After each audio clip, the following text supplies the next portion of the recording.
The saber and the sword are two of the most formidable weapons in the Kung Fu arsenal.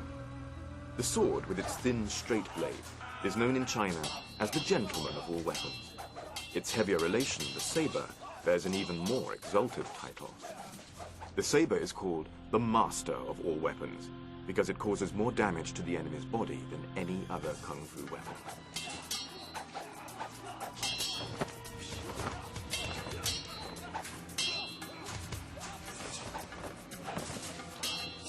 Light and agile, like a flying phoenix. That's the sword. Its main form of attack is the thrust.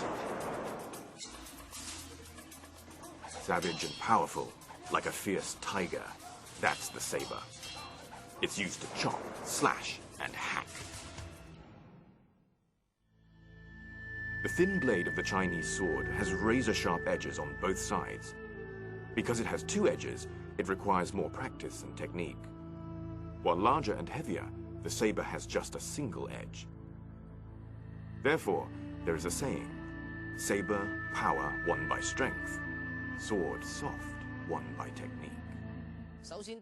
The sword and the saber match the human body's proportions. Being neither too long or short, they are perfect for use. Within their effective striking distances, they are the best weapons. Little Tiger has practiced Kung Fu for over 20 years. A former member of the Guangzhou martial arts team, he is an expert on sword and saber techniques. Swordplay is brisk, graceful, and dynamic.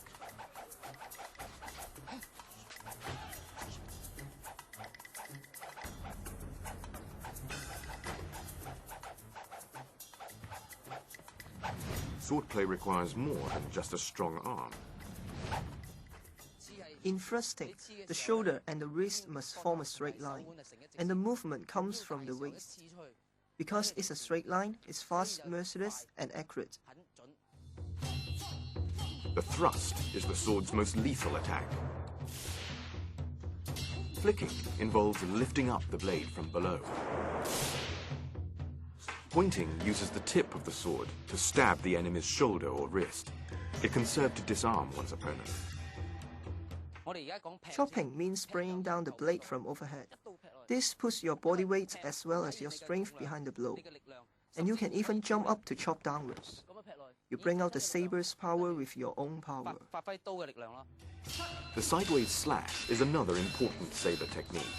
The fighter can straight slash or reverse slash to attack an enemy's neck or legs. Wrapping around the head is a distinctive saber move. It is both offensive and defensive. The move is unique to the saber. It allows one to neutralize an enemy's attack and to immediately launch a counter-attack of one's own.